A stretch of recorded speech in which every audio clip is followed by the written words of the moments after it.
Ms. Lila Rose. She's a writer, speaker, and activist. She founded and serves as president of Life Action, a human rights nonprofit with the largest digital footprint for the global pro-life movement. Her media appearances include Fox News, CNN, BBC, and many other national television and radio programs. She has addressed members of the European Parliament and spoken at the United Nations Commission on Status of Women, and has been named among the 25 most influential Washington women under 35. That's great. She's author of Fighting for Life, Becoming a Force for Change in a Wounded World. Welcome, Ms. Lila Rose. Thank you. We gathered here to commemorate the 75th anniversary of the Universal Declaration of Human Rights. When the member states of the United Nations adopted the Universal Declaration of Human Rights in 1948, the world was reeling. We were 3 years removed from the liberation of the Nazi death camps in 1945, where the horrors of the evils committed against the Jewish people and political dissidents emerged, and the world would never be the same. Their human rights were violated. They were enslaved, their bodies used for labor or experimentation at the whim of their captors. They were cruelly tortured and degraded, as if they were less than animals. They were murdered. When the drafters of the UDHR put pen to paper, this was not an academic exercise. This was not the defense of some theoretical idea. This was a robust response to some of the greatest atrocities and most severe and systematic human rights abuses perpetuated in modern history. These were bloody times in living memory of some who are with us today. The 20th century saw more bloodshed than any century before. World War I, over 20 million deaths. World War II, over 70 million deaths, including 6 million Jews murdered in the Nazi Holocaust.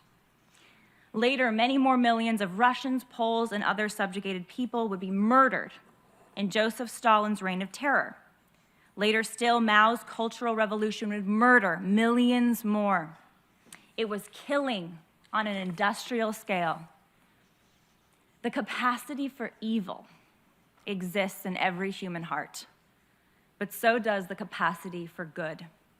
As Solzhenitsyn points out, the line between good and evil has always cut through every human heart. The truth is, every single one of us are spiritual, formed in the image and likeness of goodness itself, oriented towards the highest of powers, God Himself. Each of us possess reason to know and to choose the good, respect for the everyday miracle of human life, respect for every human person must be the first movement of our shared moral conscience. And so, inspired the United Nations Declaration of Human Rights, which we commemorate and celebrate today. From Article 3 of the Declaration, everyone has the right to life, liberty, and the security of the person. From Article 6, everyone has the right to recognition everywhere as a person before the law. Article 7, all are equal before the law and are entitled without any discrimination to equal protection of the law. Who is the all this declaration promises rights to? Who is included in everyone? The Declaration's preamble states that the rights enumerated are for, quote, all members of the human family.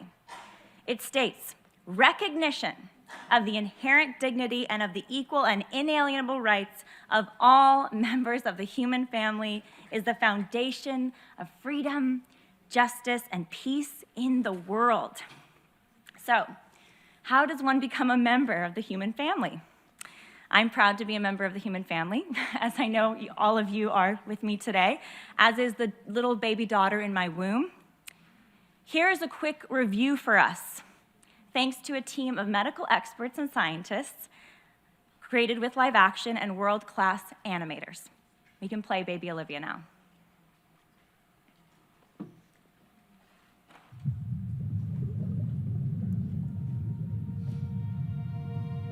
This is Olivia. Though she has yet to greet the outside world, she has already completed an amazing journey.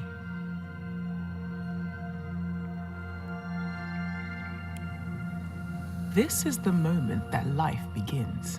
A new human being has come into existence. At fertilization, her gender, ethnicity, hair color, eye color, and countless traits are already determined. She begins to implant in the uterus about 1 week after fertilization. Her cells organize into what we call an embryo. At 3 weeks and 1 day, just 22 days after fertilization, Olivia's heartbeat can be detected.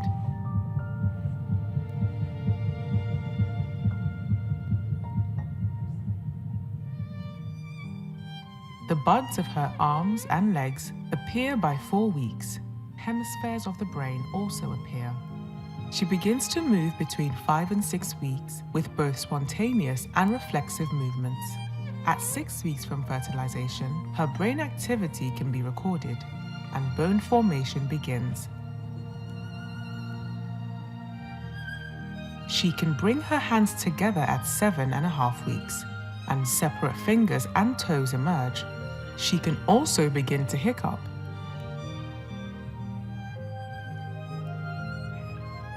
At the beginning of the 9th week, Olivia will have grown from a single cell into nearly 1 billion cells, and she is now called a fetus. She will suck her thumb and swallow, grasp an object, touch her face, sigh, and stretch. At 11 weeks, she is playing in the womb, moving her body and exploring her environment. Her taste bud cells have matured by week 12, but are still scattered throughout her mouth. Her mother will first sense Olivia's movements between 14 and 18 weeks, an event called quickening. Beginning at 18 weeks, ultrasounds show speaking movements in her voice box. Around 20 weeks, with a lot of help, babies have survived outside the womb. At 27 weeks, her eyes are responding to light. She can recognize her parents' voices and will even recognize lullabies and stories. Olivia has gone on an amazing journey during these last 9 months. She will soon signal to her mother that it is time for delivery and greet the outside world.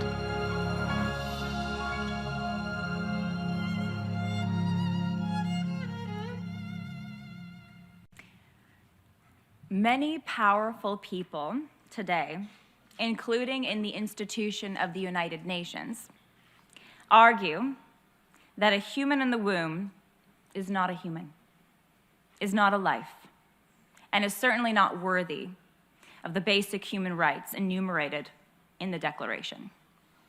Instead, these powerful people like to argue that one must pass through the magical birth canal in order to receive one's humanity.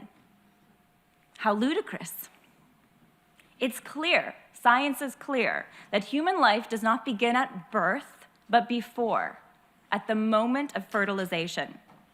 Since our universal human rights are grounded in being human, in being a member of the human species, not in your age, not in your level of development, not in your location, human embryos and fetuses have the same inalienable and universal right to life as human infants, toddlers, teenagers, and adults. So, how are we doing here in 2023 when it comes to human rights for all, for everyone, for all members of the human family? Here's the hard truth. Every year, globally, 70 million children are slaughtered by abortion. That's as if World War II happened again every single year, with its victims exclusively civilians, particularly children. Abortion is by far the worst human rights crisis of the last half-century.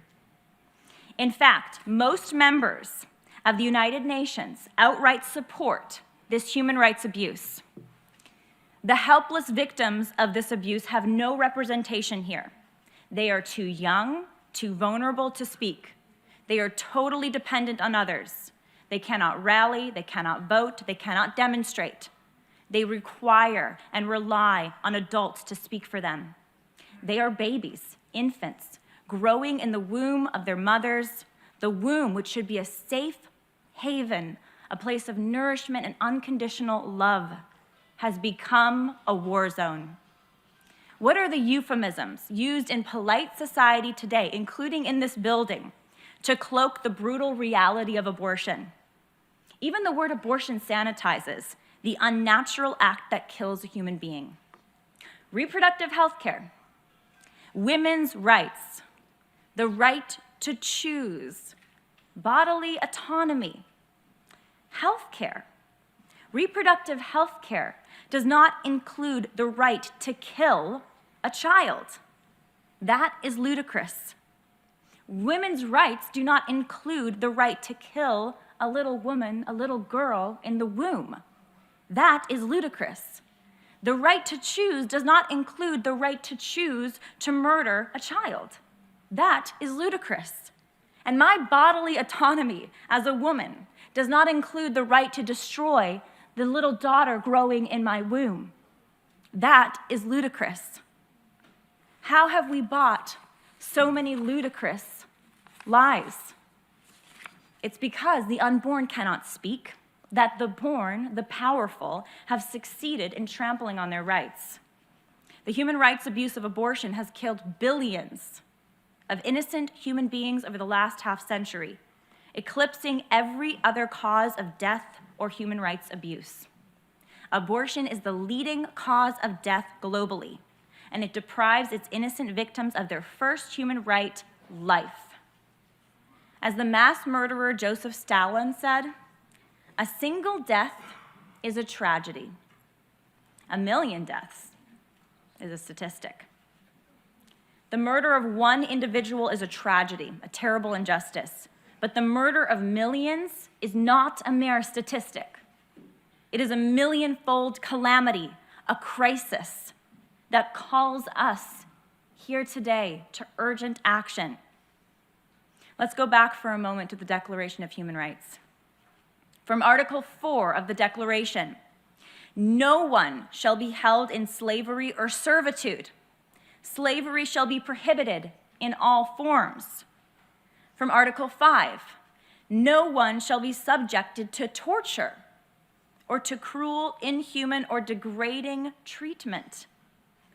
Abortion not only violates the unborn child's right to life, abortion also violates the child's right to be free from slavery and their right to be free from torture. With abortion, human beings are treated as property, to be created and killed at will. Unborn children are routinely bred for stem cell research. Their cells used for medical experimentation, their body parts sold or traded. In the name of medical research, millions of human embryos are created only to be victims of experiments manipulated and ultimately destroyed in labs across the world. Abortion also is torture for millions of murdered children. In abortion procedures, children are routinely subjected to the worst acts of violence imaginable. A dilation and evacuation, or D&E abortion, is the most common abortion procedure used for a second trimester abortion, committed on babies ages 14 weeks old through 22 weeks old. In a D&E abortion, the abortionist inserts a large suction catheter into the uterus and turns it on, emptying the amniotic fluid. After the amniotic fluid has been removed, the abortionist uses a sofer clamp, a grasping instrument with sharp teeth, to grasp and pull, one by one, the living, moving baby's arms and legs, ripping their limbs from the child's body. The abortionist continues to grasp the child's intestines, spine, heart, lungs, and any other limbs or body parts. The most difficult part of the procedure for the abortionist is usually finding, grasping, and crushing the baby's head. You see, many abortions are not just killing.